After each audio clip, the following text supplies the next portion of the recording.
Hi! In front of me is VIVO Y72 5G, and today I would like to show you how you can add event to calendar on this device. Firstly, you need to access calendar by tapping on it. Then click on this icon at the bottom right corner and choose Got It. Finally, you can tap on the month above and pick a date by tapping on the chosen one, like that one. Then click on this plus icon at the bottom right corner and select Event. Now you can customize it however you want to. For example, add a title,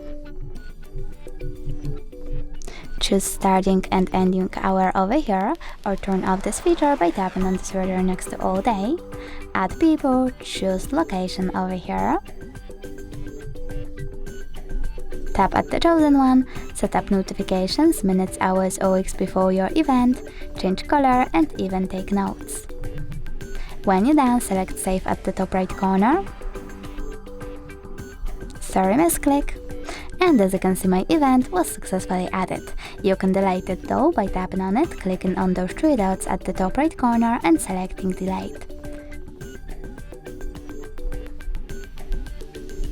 Then confirm your choice by tapping on Delete in this Delete this event pop-up.